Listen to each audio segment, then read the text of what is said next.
গতকালকে রাত্রে থেকে একটা নিউজ খুবই ভাইরাল। বাংলাদেশ আওয়ামী লীগ তাদের বিভিন্ন নেতাকর্মীদেরকে নিয়ে গেরিলা পদ্ধতিতে ঢাকা শহরকে দখল করবে। আর এই চাঞ্চল্যকর তথ্য, ভারত সেনা সমাবেশ করেছে। শুধু সেনা সমাবেশ নয়, যুদ্ধের আরো বেশ কিছু সম্ভার মানে যুদ্ধাস্ত্র সেখানে নিয়ে যাওয়া হয়েছে। ভারত বিরোধিতা বাংলাদেশের যত বাড়বে তত দ্রুত শেখ হাসিনা পুনর্বাসনের দিকে এগিয়ে আসবে। ভারতের মাটিতে কি ঘটেছে বাংলাদেশকে নিয়ে আপনারা সবাই জানেন। বাংলাদেশের পতাকা পোড়ানো হয়েছে, বাংলাদেশ সরকারের প্রধান উপদেষ্টার কুশপুত্তলিকা দাহ করা হয়েছে, কলকাতায় বাংলাদেশের ডেপুটি হাই কমিশন কার্যালয়ের বাইরে সহিংস বিক্ষোভ করেছে সেখানকার কথিত বিক্ষোভকারীরা। কলকাতায় ডেপুটি হাই কমিশনের সামনে বাংলাদেশের জাতীয় পতাকা ও প্রধান উপদেষ্টা অধ্যাপক ডক্টর মোহাম্মদ ইউনূসের কুশপুত্তলিকা পোড়ানো দুঃখজনক উল্লেখ করে এর তীব্র নিন্দা জানিয়েছে বাংলাদেশ।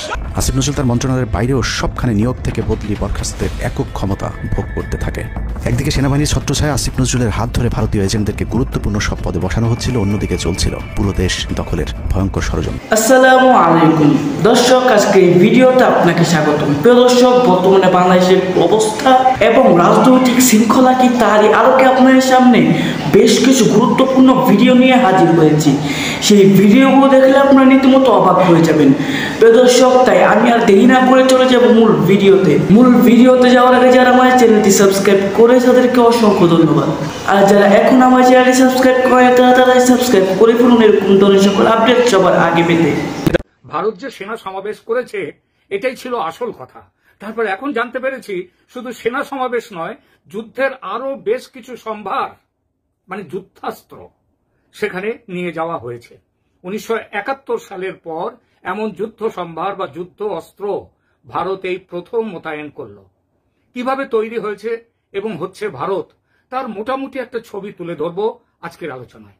ইউনূসের ক্রমাগত ভারত বিরোধী কথাবার্তা ও কাজকর্মে তিতিবিরক্ত নরেন্দ্র মোদীর ধৈর্যের বাঁধ ভেঙেছে চিন্ময় দাস ব্রহ্মচারীর গ্রেপ্তারির পরে।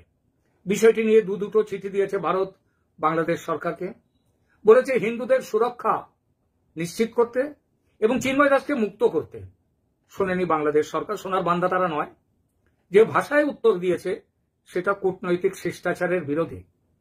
বিষয়টি নিয়ে পার্লামেন্টে আলোচনা হয়েছে এবং ভারতের সমস্ত রাজনৈতিক দল ভারত সরকারকে প্রয়োজনীয় ব্যবস্থা নেয়ার, যাকে বলে ফ্রি হ্যান্ড, সেটা দিয়েছে। গতকাল কলকাতায় নওশাদ সিদ্দিকীর দল আইএসএফ তারা ইউনূস সরকারকে শাস্তি দিতে ভারত ব্যবস্থা নিক এই দাবিতে মিছিল করেছে এবং মিছিলে যারা অংশ নিয়েছে তাদের 90 কেন তারও বেশি % হচ্ছে মুসলমান।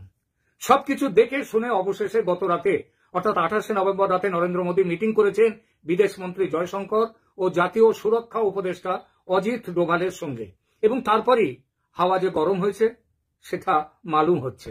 কিন্তু বড় প্রশ্ন, সৈন্য ও সমরাস্ত্র মোতায়েন করে ঠিক কি করতে চায় ভারত? বাংলাদেশের জঙ্গি প্রশাসনের আক্রমণ থেকে আত্মরক্ষার জন্য এটা করেছে, নাকি ইউনূসকে ভয় দেখাবার জন্য, নাকি যুদ্ধ করার জন্য 71-এর মতো, নাকি সার্জিক্যাল স্ট্রাইক যেটা বালাকোটে করেছে পাকিস্তানের সঙ্গে 2019-এ, কিংবা মায়ানমারে করেছে ওখানকার নাগা বিদ্রোহীদের সঙ্গে 2015 সালের জুন মাসে? অল্প দু কথায় বিষয়টি নিয়ে আলোচনা করব। বাংলাদেশের এত সাহস বা বুকের পাটা নেই যে ভারতের সঙ্গে যুদ্ধে নামবে। সুতরাং আত্মরক্ষার জন্য সেনা সমাবেশ তত্ত্ব, অর্থাৎ ভারত সেনা সমাবেশ করেছে আত্মরক্ষা করতে, সেই তত্ত্ব বাতিল। ইউনূসকে ভয় দেখানোর তত্ত্ব কিছুটা মেনে নেওয়া যায়। ভয় যে মোল্লা ইউনূস পেয়েছে তার প্রমাণ বিদেশ সচিব পর্যায়ে খুব জরুরি একটা মিটিং করার প্রস্তাব তারা দিয়েছে, আর্জি পাঠিয়েছে। ভারত সেই আর্জির জবাব দেয়নি এখনো, সম্ভবত দেবেও না। আরো কতটা ভাঙো সেটা দেখে ভারত কি করবে না করবে সেটা তখন বলবে। 71-এর মতো যুদ্ধে নামা অন্তত এই মুহূর্তে ভারতের চিন্তাই নেই। তার অনেক অসুবিধা যেমন আছে তেমন তার দরকারও নেই। মশা মারতে কেউ কামান দাগে না, ঠিক আছে? বাকি থাকে কোনটা? সার্জিক্যাল স্ট্রাইক, যেটা পাকিস্তানে ও মায়ানমারে ইতিপূর্বে করেছে ভারত। যুদ্ধ করতে হলো না, আবার শিক্ষাও দেয়া হলো।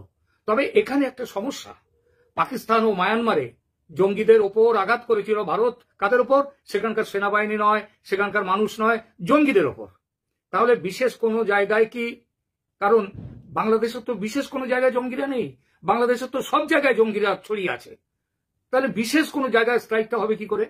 আমার মনে হয় ভারতের স্ট্রাইক হবে বাংলাদেশের সেনা ছাউনির কয়েকটার উপর। তাতে যেমন কোমর ভেঙে দেওয়া যাবে সরকারের এবং সরকারের সমর্থক সেনাবাহিনীর, তেমন জনগণের হতাহত হওয়াটাও ঘটবে না। গতকালকে রাত্রে থেকে একটা নিউজ খুবই ভাইরাল। সকালবেলা অনেকে মেসেজ করেছেন যে আসলে ভাই আপনার কাছে কোনো ইনফরমেশন আছে কিনা বা ঘটনাটা কতটুকু সত্য, যে আজকে বাংলাদেশ আওয়ামী লীগ তাদের বিভিন্ন নেতাকর্মীদেরকে নিয়ে গেরিলা পদ্ধতিতে ঢাকা শহরকে দখল করবে। আর এই চাঞ্চল্যকর তথ্য যখন সাংবাদিক ইলিয়াসের মতন মানুষ তার ইউটিউবে আপলোড করেন, স্বাভাবিকভাবে জনমনে একটা ভয় আতঙ্ক তৈরি হয়। আর এমনি তো শেখ হাসিনার নামটার মধ্যে কিন্তু একটা ভয় আছে।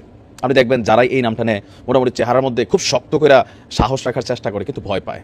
আপনি হাসনাথরে দেখবেন, সার্জিসরে দেখবেন, অথবা প্রফেসর মোহাম্মদ ইউনুসরে দেখবেন, মানে যারাই আছে, আসিফ নজরুল স্যারও দেখবেন ভয় পায়। নামটার মধ্যে একটা থাকে না, যেমন আজরাইল নামটাই ভয়ানক। তো শেখ হাসিনা আর আওয়ামী লীগ নামটা কিছুটা কিন্তু এরকম ভয়ের একটা নাম হিসাবে এটা এস্টাবলিশ হয়েছে। সো যখনই সাংবাদিক ইলিয়াস তথ্য দিচ্ছেন, তো স্বাভাবিকভাবে মানুষের মধ্যে ভয় কাজ করছে। এখন আসলে বিষয়টা কি বা এটা কতটুকু কি, তো এখন ইলিয়াস ভাইয়ের হাত তো অনেক লম্বা, আমাদের হাত এত লম্বা না। তবে টুকিটাকি খবর টবর একটু রাখার চেষ্টা করি। তো যতটুকু প্রেক্ষাপট বুঝতে পারছি যে ইস্কন ইস্যুতে একটা বড় ধরনের কোনো রকম কিছু ঘটতে পারে। তো সেই বড় ধরনের কোনো রকম কি ঘটতে পারে, যেহেতু ইস্কন ইস্যুটাতে আপনি দেখবেন যে ভারত যেভাবে স্ট্যান্ড নিয়েছে, পশ্চিমাদের কাছে ইস্কনের যেই মেইন শাখা সেখান থেকে যেভাবে স্ট্যান্ড নিয়েছে, পাশাপাশি চিন্ময় দাসের মুক্তির ইস্যুতে তার যারা অনুসারী আছেন বিভিন্নভাবে তারা সংগঠিত হবার চেষ্টা করছে। আমরা সনাতনীদের কথা বলছি না, বাট এদের মধ্যে সনাতনীও কানেক্টেড। আজকের দিনে আপনি সারা বাংলাদেশের হিন্দুদের মধ্যে 5% হিন্দু পাবেন যারা সনাতনী এবং ইস্কনকে আলাদাভাবে, আজকে 95% মানুষ, আমি আমার পার্সোনাল আইডিকে ফলো করে বলি যে সেখানে তারা সবাই একটা জোট হিসাবে কাজ করতেছে। সো এই জায়গা থেকে হয়তো সাংবাদিক ইলিয়াস বা আরও অনেকেই ভাবছেন। তবে ঢাকা দখল করবে এই কথাটার উপর আমার বিশ্বাস হয় না, কারণ সাংবাদিক ইলিয়াস তিনি অনেক আগেও আওয়ামী সরকার ক্ষমতায় থাকতো এরকম মাঝে মাঝে সরকার ফালাই দিতেন যে পড়ে যাবে, বিভিন্ন ধরনের তথ্য দিতেন। তো পরবর্তী সময় আমরা অনেক সময় হতাশ হইতাম যে আরে না, ঘটনা তো আসলে মিলে না। সামহাও একটা কি বলে যে মানুষের মধ্যে ওই সময় অনেকে আশা করতো, এখন সবাই ভয় পায়। যখন আওয়ামী লীগ ক্ষমতা ছিল সাংবাদিক ইলিয়াস তিনি অনেক সময় নিউজ করতেন, তো এগুলো দেখে অনেকে ভয় পাইতো, মানে আবার আশাও করতো। বাট রাইট নাও তিনি যেই বক্তব্যটা দিয়েছেন আমার কাছে মনে হয় না যে এই মুহূর্তে এই ধরনের সাহস হবে। লাইক তিনি বলছেন যে ওনার যে টাইটেলটাতে পুলিশ আনসারের সমন্বয়ে গঠিত বাহিনী নিয়ে সশস্ত্র গেরিলা আক্রমণের পরিকল্পনা আওয়ামী লীগের। এটা কি সম্ভব এই মুহূর্তে যে পুলিশ আপনার পাগল না হইলে? উইথ ডিউ রেসপেক্ট, সাংবাদিক ইলিয়াস অনেক কি বলে যে জ্ঞানী মানুষ, তিনার হাত অনেক লম্বা, বাট আমরা বাহির থেকে যে প্রেক্ষাপটটা বুঝতেছি এই প্রেক্ষাপটে পুলিশ আনসার একত্রিত হয়ে একটা টিম হইয়া তারা রাষ্ট্রীয় বাহিনী হিসাবে তারা বিদ্রোহ ঘোষণা করবে, পাশাপাশি সেখানে আওয়ামী লীগের গেরিলা বাহিনী এখানে কানেক্টেড হইয়া সশস্ত্র আক্রমণ করবে, ঢাকা শহরকে অচল করে দেবে। এইগুলা আমার কাছে কেমন জানি মনে হচ্ছে একটু অতিরঞ্জিত। এই মুহূর্তে বাংলাদেশের প্রেক্ষাপটে আওয়ামী লীগ ফেসবুকে অ্যাক্টিভ। আপনি হয়তো ভুলে গেছেন, গেল 10ই নভেম্বর একটা ডাক দিছিল না আওয়ামী লীগ, মাঠে কয়জন নামছে দেখেন, 5-7 জন। আর এরপরে আপনি যখন আওয়ামী লীগকে পাবেন মাথায় মাঝে মাঝে কেউ হেলমেটও ব্যবহার করেন, কেউ আর মাস্ক টাস্ক দিয়া ঝটিকা একটা মিছিল দেন, যেমনটা বিএনপির সময় আমরা দেখছি, বা শিবিরও ছাত্র শিবিরকে এরকম মিছিল করে নাই, রাতে 2টার সময় দৌড়ের উপর মিছিল করতো, অথবা শহরের কোনো এক গলিতে হঠাৎ করে এরকম একটা ব্যানার নিয়ে 15-20 জন কর্মী দৌড়ের উপরে মিছিলটা করতে পারে, দৌড়ের উপরে নাই হইতো। তো আওয়ামী লীগের অবস্থা এখন অনেকটা এরকম হয়েছে যে ছাত্রলীগ বা যুবলীগ বা আওয়ামী লীগই বিভিন্ন জায়গায় এরকম ছোটখাটো ঝটিকা মিছিল করতে পারেন। এছাড়া এলাকা ভিত্তিক আমি আমার এলাকাকে যদি দেখি, এখানে আওয়ামী লীগের কোনো নেতাকর্মী আসলে রাজপথে নাই। যারা আছেন কিছু মানুষ পদ পদবিতে ছিলেন বাট ভালো মানুষ ছিলেন, তারা কিন্তু চুপচাপ এই মুহূর্তে কোনো রকম অ্যাক্টিভিটিস চালাচ্ছে না। তো এর বাহিরে ঢাকা শহরে আপনি এই মুহূর্তে যদি ধরেন হেফাজতে ইসলাম, তারপর হচ্ছে বৈষম্য বিরোধী ছাত্ররা, তারপর হচ্ছে বিএনপি, জামাত ইসলাম, যেই পরিমাণ এনফোর্সমেন্ট পাওয়ার তারা ক্রিয়েট করে বসে আছে, তো আপনার কি মনে হয় যে এই মুহূর্তে আমাদের আইন শৃঙ্খলা বাহিনীর একাংশ তারা, তারপর হচ্ছে যে আনসারের যে টিম আছে তারা সশস্ত্র বিদ্রোহ করবে? এগুলো আমার মনে হয় যে পুলিশ বাহিনীর প্রতি মানুষের একটা ধারণাটা নেগেটিভ কিছুটা হয়ে যেতে পারে, বা পুলিশ একটা টেনশনে থাকতে পারে। কারণ সাংবাদিক ইলিয়াস যখন নিউজ করেন সামহাও কোনো ইনফরমেশন থাকলেও থাকতে পারে। তো এই ধরনের অ্যাক্টিভিটিসের বেলা কি হবে, উপর মহলে এর দিকে তাকাবো কি? আর যারা ধরেন একটু আওয়ামী লীগের সময় আওয়ামী লীগ মনা ছিল তারা আরও টেনশনে পড়বো, যারে কই থেকে কি নিউজ আসে আমাদের দিকে এরকম তাকায়, আনসারের মধ্যে এরকম কিন্তু একটা ঝামেলা পাকাবে। 3 তারিখ রাতে আসিফ নজরুলের সাথে ডিজিএফআই কার্যালয়ের পাশের একটি ভবনে আসিফ নজরুলের ঘনিষ্ঠ বন্ধু major general Hamid, lieutenant general Mujib এবং মেজর জেনারেল ফেরদৌস সেলিমের একটি গোপন বৈঠক হয়, যেখানে ভারতীয় গোয়েন্দা সংস্থার 16 জন কর্মকর্তা উপস্থিত ছিলেন। মূলত 5 তারিখ শেখ হাসিনা পদত্যাগ করার পর করণীয় নির্ধারণ করতেই ওই বৈঠক অনুষ্ঠিত হয়। দীর্ঘ বৈঠক শেষে মোট 3টি বিকল্প নির্ধারণ করা হয়। প্রথমটি জরুরি অবস্থা জারি করে সেনাবাহিনীর হাতে ক্ষমতা দেয়া, দ্বিতীয়টি আসিফ নজরুলকে প্রধান উপদেষ্টা করে একটি অন্তর্বর্তীকালীন সরকার গঠন, অন্তর্বর্তীকালীন সরকারের ভেতরে যেন ভারতীয় বলয়ের লোকজন বেশি সংখ্যায় রাখা যায় সেটা নিশ্চিত করার ব্যাপারেও আলোচনা হয় বৈঠকে, এবং সেটা নিশ্চিত করতে আসিফ নজরুলের পেছনে সেনাবাহিনীর ওই অংশটির সর্বোচ্চ সাপোর্ট থাকারও নিশ্চয়তা দেওয়া হয়। মূলত আসিফ নজরুলকে সামনে রেখে সেনাবাহিনীর মাধ্যমেই দেশ চালানোর পরিকল্পনা করা হয়েছিল 3 তারিখের ওই গোপন বৈঠকে। 4 তারিখ 3 বাহিনী প্রধানের মধ্যে দফায় দফায় বৈঠক চলেছে। সেই বৈঠক থেকে সিদ্ধান্ত হয় 5 তারিখ সকাল 9টার মধ্যে শেখ হাসিনাকে চূড়ান্তভাবে পদত্যাগের বিষয়টি জানিয়ে দেওয়া হবে। এর পরপরই আসিফ নজরুলকে আবারও ক্যান্টনমেন্টে ডেকে আনা হয় এবং শেখ হাসিনার পদত্যাগের পর আওয়ামী নেতাকর্মীদেরকে যতটা সম্ভব নিরাপত্তা দেওয়া, বেসরকারি বিভিন্ন প্রতিষ্ঠানগুলোতে যতটা সম্ভব আগের কর্মকর্তাদেরকে রেখে দেওয়া এবং বিটিআর হত্যাকাণ্ড নিয়ে কোনো ধরনের পদক্ষেপ না নেওয়ার সহ বেশ কিছু করণীয় ঠিক করে দেওয়া হয়। দীর্ঘ সেই আলোচনার কারণে 4 তারিখ সারা রাত ক্যান্টনমেন্টে অবস্থান করেছেন আসিফ নজরুল। তাৎক্ষণিক আসিফ নজরুলের কাঁধে 2টি দায়িত্ব দেওয়া হয়: আর্মির প্রতি সকলে আস্থা তৈরি করা এবং হাসিনার পদত্যাগের পরপর ছাত্রদেরকে সেনাবাহিনীর নিয়ন্ত্রণে নিয়ে আসা। কথা মতো আসিফ নজরুল 4 তারিখ রাত এবং 5 তারিখ খুব সকালে ক্যান্টনমেন্টে বসেই ফেসবুকে তিনি 2টি পোস্ট করেন। পোস্টের প্রথমটি 4 তারিখ রাতে সেনাবাহিনীকে প্যাট্রিয়ট সম্বোধন করে করা হয়, যেন সেনাবাহিনীর প্রতি ছাত্র জনতার আস্থা বেড়ে যায়, এবং পরেরটি সংখ্যালঘুদের বাড়িঘরে হামলা না চালানোর অনুরোধ করে পোস্ট করা হয়। দুপুর 12টার আগে আসিফ নজরুলের করা হিন্দুদেরকে নিয়ে ওই পোস্টে প্রমাণ করে আসিফ নজরুল আগে থেকেই জানতেন কিছুক্ষণ পর আসলে কি ঘটতে যাচ্ছে। আমরা এখন আর্মি চিফের সাথে একটা আলোচনায় আছি। আমি যতটুকু ওনার সাথে কথা বলেছি আমার কাছে মনে হয়েছে, আশা করছি আপনাদের জন্য অনেক বড় সুসংবাদ আসছে। বিজয়ের খবর আগেই জেনে যাওয়াটা সমস্যা না, কিন্তু সমস্যা হলো আসিফ নজরুল সবাইকে আন্দোলনের কেন্দ্রবিন্দু ঢাকা বিশ্ববিদ্যালয়ে যেতে না বলে ক্যান্টনমেন্টের সুখবরের অপেক্ষায় থাকতে বলেন। মূলত আসিফ নজরুলের ওই ফাঁদে পা দিয়ে ছাত্র জনতার জুলাই আগস্ট বিপ্লবের বিজয় হাতছাড়া হয়ে গিয়েছিল। ছাত্র নেতাদের সরলতাকে কাজে লাগিয়ে আসিফ নজরুল নাহিদ আসিফদেরকে সেনাপ্রধানের কাছে আসতে বলেন। নাহিদ, আসিফ, মাহফুজরা সেনাপ্রধানের কাছে যাবার আগে আসিফ নজরুলের প্রধান উপদেষ্টা হওয়ার বিষয়টি চূড়ান্ত হয়ে যায়। সমন্বয়কেরা পৌঁছানোর পর সেনাপ্রধান তাদেরকে জানায় আসিফ নজরুল হচ্ছেন প্রধান উপদেষ্টা। কিন্তু ছাত্ররা ডক্টর মোহাম্মদ ইউনুসকে প্রধান উপদেষ্টা বানানোর দাবি করলে আসিফ নজরুল তাদেরকে জানায় ডক্টর ইউনুস প্রধান উপদেষ্টা হতে রাজি নয়। কিন্তু ছাত্র নেতাদের সাথে ইউনুসের আগে থেকে যোগাযোগ ছিল, যে কারণে সেনাপ্রধানকে ছাত্ররা জানায় আমরা ডক্টর ইউনুসের সাথে একান্তে কথা বলতে চাই। ছাত্ররা ডক্টর ইউনুসকে ফোন করলে তিনি জানান প্রধান উপদেষ্টা হতে চান না সেনাবাহিনী কিংবা আসিফ নজরুলের কাছে তার এরকম কোনো বার্তা তিনি দেননি। এরপর ছাত্র নেতাদের দাবির মুখে ইউনুসকে প্রধান উপদেষ্টা বানাতে বাধ্য হয় সেনাবাহিনী। ডক্টর মোহাম্মদ ইউনুসকে প্রধান উপদেষ্টা করা হলেও ক্ষমতার কেন্দ্রে থেকে যায় ভারত নিয়ন্ত্রিত ক্যান্টনমেন্টের মদতপুষ্ট আসিফ নজরুল, যাকে তারা সুনিপুণভাবে গেল এক যুগে তিলে তিলে তৈরি করেছেন। আসিফ নজরুল তার মন্ত্রণালয়ের বাইরেও সবখানে নিয়োগ থেকে বদলি বরখাস্তের একক ক্ষমতা ভোগ করতে থাকে। একদিকে সেনাবাহিনীর ছত্রছায়া আসিফ নজরুলের হাত ধরে ভারতীয় এজেন্টদেরকে গুরুত্বপূর্ণ সব পদে বসানো হচ্ছিল, অন্যদিকে চলছিল পুরো দেশ দখলের ভয়ঙ্কর ষড়যন্ত্র। কিন্তু ছাত্রদের চাপের মুখে আসিফ নজরুলের পরিবর্তে ডক্টর মোহাম্মদ ইউনুসের প্রধান উপদেষ্টা হওয়ার বিষয়টি কোনোভাবেই মেনে নিতে পারেনি সেনাবাহিনীর ভারতপন্থী অংশটি, যে কারণে 5 তারিখ রাতেই একটি ব্যর্থ সেনাকুয়ের ষড়যন্ত্র করা হয়েছিল। 5 তারিখের পরপর ইউনুসের একের পর এক ভারতীয় আগ্রাসন বিরোধী বক্তব্যে আতঙ্কিত হয়ে ওঠে ভারতীয় বলয়, যে কারণে 8 তারিখ শপথ নেওয়ার আগেই ডক্টর মোহাম্মদ ইউনুসকে হত্যা করে সেনাকুয়ের আরেকটি চেষ্টা চালায় সেনাবাহিনীর ওই অংশটি। 8 তারিখ ডক্টর ইউনুসের নেতৃত্বে নতুন সরকার শপথের ঠিক আগ মুহূর্তে একটি সেনা কুয়ের চেষ্টা করা হয়। কুয়ের নেতৃত্ব দেন লেফটেন্যান্ট জেনারেল মুজিব এবং মেজর জেনারেল হামিদুল হক। কিন্তু পশ্চিমা একটি গোয়েন্দা সংস্থা বিষয়টি দ্রুত সেনাপ্রধানকে জানালে জেনারেল ওয়াকার তাদের পরিকল্পনা ভণ্ডুল করে দেয়।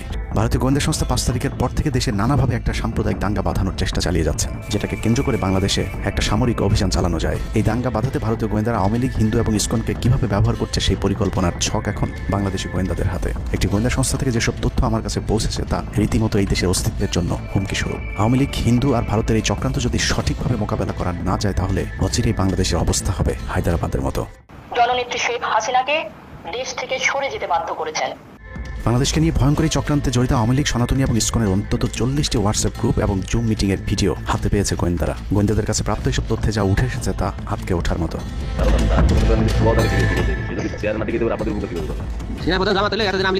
ঠিক আছে, এটা তো আমাদেরও আওয়ামী লীগেরও একটা গেম হতে পারে, বলা যায় সব চাপা দিতে পারে, এটাও হতে পারে। এসব গ্রুপগুলোতে রীতিমতো বাংলাদেশের বিরুদ্ধে যুদ্ধের প্রস্তুতি চলছে। গ্রুপে তাদের সাথে সাবেক আওয়ামী লীগ সরকারের শীর্ষস্থানীয় নেতা থেকে বর্তমান সেনাবাহিনীতে চাকরিরত জেনারেল পর্যন্ত মাঝে মধ্যেই নাকি যোগ দিচ্ছেন। নানক ভাই থেকে শুরু করে আমাদের সুজিত দা, তারপর আরো অনেক টপ লেভেলের যারা মন্ত্রী, মিনিস্টার, প্রতিমন্ত্রী, তারপর ইভেন কামাল ভাই।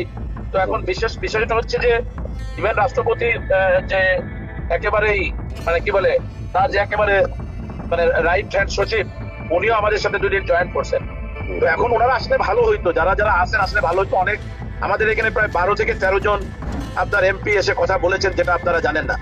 ঠিক আছে, বাংলাদেশে একেবারে টপ লেভেল সামরিক বাহিনীর 4 থেকে 5 জন জেনারেল লেভেলের লোকজন ওনারা এসে এখানে বসে থেকে আমাদের লাইভ শুনে গেছেন। আমাদের প্রধানমন্ত্রী উনি নিজে এসে বসে থেকে গেছেন।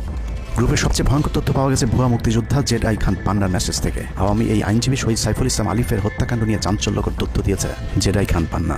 একটি চ্যাটিংয়ে তিনি লিখেছেন, দাড়িওয়ালা উকিল বেশি হয়ে গিয়েছে, আরো 2-1টারে খেয়ে দাও, আদালতে আমরা আছি। এখন অল্প কয়েকদিন জেলে থাকলেও 30 তারিখের পরে পুরস্কার পাবা। আরেকটি মেসেজে তিনি লিখেছেন, সুযোগ হাতছাড়া হয়েছে তোমাদের কারণে। কালকে সব হয়ে যেত, পরিকল্পনা ছিল কুপিয়ে মারার পর হিন্দুদের বাড়িতে হামলা হলে ভারত থেকে ট্রুপ চলে আসবে। ওরা যেহেতু হামলা করেনি, তোমাদেরই উচিত ছিল নিজেরা নিজেদের বাড়িঘরে আগুন দেওয়া। পেছনের ঘটনা বাদ দিয়ে 30 তারিখের পরিকল্পনায় মনোযোগী হও সবাই। শহীদ আলিফ হত্যাকাণ্ড নিয়ে আরেকজন লিখেছেন, কালকে আদালতে একটা লাশ পড়বে। হিন্দু ভাইদের পাশে আমাদের সবাইকে থাকতে হবে, ব্রিগেড মেজরের কমান্ড মেনে চলতে হবে। 30 তারিখের কর্মসূচি নিয়ে গ্রুপটিতে সশস্ত্র যুদ্ধের মাধ্যমে দেশ দখলের ভয়ঙ্কর সব আলোচনা করার ভিডিও হাতে এসেছে আমাদের।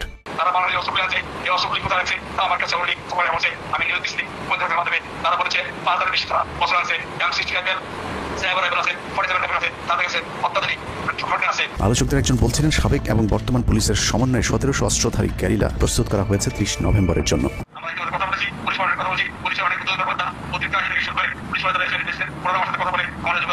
ঢাকা শহরকে কিভাবে ব্লক করা হবে সেই পরিকল্পনাও করা হচ্ছে এসব জুম মিটিংগুলোতে।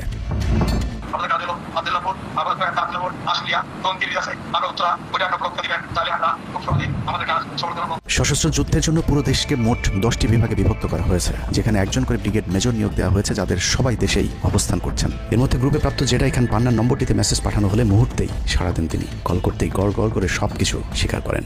জেডাই খান পান্না, জি আমি তাই। 30 তারিখ 50 থেকে 80% পুলিশ, আনসার এমনকি সচিবালয়ের আমলারাও তাদের পক্ষে মাঠে নামবে বলে স্বীকার করেন গেরিলা আক্রমণের পরিকল্পনাকারী জেডাই খান পান্না। আপনারা কি কোনো গেরিলা ইনভেশন হামলা করা যাবে? ঢাকার স্টুডেন্টরা যদি এখনো সাপোর্টার্স অর্গানাইজ হইতে নামে, এই অ্যাডমিনিস্ট্রেশনের 50% না 80% লোক নামে আসবে, পার্টিকুলারলি পুলিশ, আনসার এবং সেক্রেটারিয়েট থেকে। পালিয়ে যাওয়ার আগে এই ভিডিও প্রচারের সাথে সাথে রাষ্ট্রদ্রোহিতার অভিযোগে তাকে গ্রেফতার করতে হবে, তাহলে চক্রান্তকারীদের আরও পরিকল্পনার তথ্য পাওয়া যেতে পারে। ভবিষ্যতে এই ধরনের ষড়যন্ত্র বন্ধ করতে গ্রুপে থাকা সকলের মোবাইল নম্বর এবং চেহারা দেখে শনাক্তের পর দ্রুত গ্রেফতার করতে হবে। সূত্র জানিয়েছে, ডিজিএফআই প্রধানের প্রত্যক্ষ তত্ত্বাবধানে চলছে এসব দেশবিরোধী তৎপরতা। আর্মিকে ম্যাজিস্ট্রেসি পাওয়ার দেওয়া হলেও তাদেরকে ক্ষমতা প্রয়োগ করতে দেওয়া হচ্ছে না, যে কারণে আওয়ামী লীগ নেতারা বেশিরভাগ এখনও দেশে থাকলেও তাদেরকে ধরা হচ্ছে না। অতএব সেনাবাহিনীর উচ্চপদস্থ হাসিনাপন্থী অফিসারদেরকে দ্রুত সেনাবাহিনী থেকে সরাতে হবে। 5 তারিখ সেনাপ্রধান যে ভূমিকা রেখেছেন তার জন্য তিনি অবশ্যই প্রশংসার দাবিদার, কিন্তু প্রিয় দর্শক, আমি আশা করছি আপনারা সকলেই আলোচনাগুলো শুনেছেন এবং এই আলোচনাগুলো নিয়ে যদি আপনাদের কোনো মন্তব্য থেকে থাকে অবশ্যই কমেন্ট বক্সে জানাবেন।